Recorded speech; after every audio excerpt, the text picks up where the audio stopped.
دیکھو یہ ہم کیا کرتے ہیں نا، جب مکہ سے مدینہ شریف جاتے تو مدینہ شریف میں پیغمبر صلی اللہ علیہ وسلم کے مزار شریف ہے. دیکھو یہاں پر انگلی دکھا کے بتا رہا ہوں، دیکھو یہاں پر کیا ہے، حضور اقدس صلی اللہ علیہ وسلم کے مزار شریف ہے.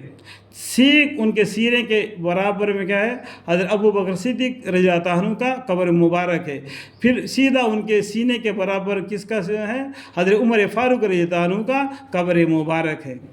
تو یہ کیا ہے، پیغمبر صلی اللہ علیہ وسلم کے وصال بھی حضرت ام عائشہ رضی اللہ عنہ کا گھر میں ہوا تھا، اور ان کے دفن بھی وہی کیا گیا. اور حضرت ابو بکر صدیق رضی اللہ عنہ پیغمبر صلی اللہ علیہ وسلم کے سسر ہے، اور ام عائشہ رضی اللہ عنہ کا باپ ہے، تو ان کا قبر مبارک بھی وہیں پر ہے. جب عمر فاروق رضی اللہ عنہ نے اپنے زندہ حالت میں ایک خط بھیج دیا ام عائشہ رضی اللہ عنہ کو، ان کے انتقال کے بعد میں ان کے قبر مبارک پیغمبر صلی اللہ علیہ وسلم کے ساتھ میں رکھ دیا جائے. تو ان بات کو اما عائشہ رضی اللہ عنہ نے قبول فرما دیا. تو ان کی وفات کے بعد میں ان کی قبر مبارک میں وہاں پر رکھ دیے. تو یہ تینوں کے قبر مبارک آپ کو کہاں ملیں گے، مکہ میں، مدینہ شریف میں ملیں گے پیغمبر صلی اللہ علیہ وسلم کے مزار شریف کے بعد میں. اس بات کو معلوم کر لینا چاہیے. میکسیمم حاجی لوگ حج کو جاتے ہیں تو فضائل حج کتاب کو بھی ساتھ لیتے چلے جانا.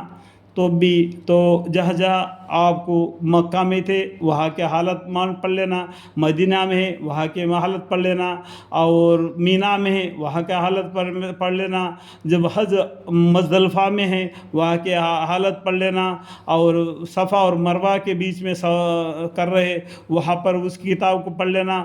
تو آپ کو آسانی مل جائے گا. ٹھیک ہے، کہ اندھا نہیں بننا. قرآن میں کیا بول دیا، اللہ تعالیٰ نے علم سیکھو. کہاں پر، علم سیکھو. علم کا درجہ کتنا ہے، آدم علیہ السلام کو اللہ نے علم دیا، اس کے وجہ سے فرشتوں کو سجدہ کرنے کے لیے لگا دیا. کیا، علم کے بدولت. ٹھیک ہے. اس کے بعد اس طرح ابو لبا سے کے پاس آ کر 2 رکعت نفل پڑھ کر دعا کرے. ابو لبا کے بعد نفل پڑھا کرے. پھر دوبارہ روضہ میں جا کر نفلیں پڑھے اور دعا درود وغیرہ خشوع سے مشغول رہے. 10ویں فصل میں جہاں مزید ستونوں کا ذکر آ رہا ہے، اس میں ستون کا مفصل حال آ رہا ہے. اس کے بعد منبر کے پاس آ کر دعا کرے. علماء نے لکھا ہے کہ منبر کی اس جگہ پر جس کی رمان کہتے ہیں، ہاتھ رکھ کر دعا کرے. اس لیے کہ حضور اقدس صلی اللہ علیہ وسلم خطبہ کے وقت اس پر دست مبارک رکھتے تھے.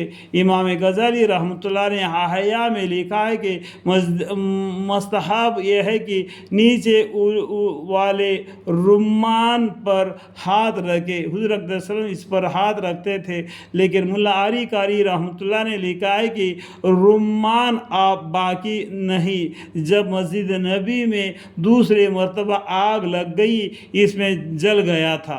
شفا قاضی ایازی اور شہریہ لعیلی اکاری میں لکھا ہے کہ حضرت ابن عمر رضی اللہ عنہ کو دکھایا گیا کہ منبر پر حضور اقدس صلی اللہ علیہ وسلم کا بیٹھنے کی جگہ ہاتھ پھیر کر انہوں نے اپنے منہ پر ہاتھ پھیرا، اور ان میں قوائدی رحمۃ اللہ علیہ، آدبی رحمۃ اللہ علیہ کہتے کہ منبر کے پاس رمان پر جو قبر کے نزدیک ہے، اور حضور اقدس صلی اللہ علیہ وسلم کو اپنے داہنے ہاتھ سے پکڑا کرتے تھے. صحابہ کرام رضی اللہ عنہم برکت کے نیت سے اس پر دایا ہاتھ پھیرا کرتے تھے. رمان منبر کے وہ مونٹ کہلاتی ہے جو آنا کی شکل کناروں پر بنی ہوئی ہوتی ہے. اس کے بعد یہ باتیں ہیں نا، کچھ باتیں جب ہم حج کے لیے جاتے ہیں نا وہیں پر معلوم ہو سکتا ہے. یہاں پر ہم دور رہ کر کتاب پڑھنے سے کیا معلوم ہوتا ہے کہ کچھ اندازہ لگتا ہے لیکن دل کو سکون نہیں ہو جاتا. اس بات کو معلوم ہونا چاہیے. ٹھیک ہے.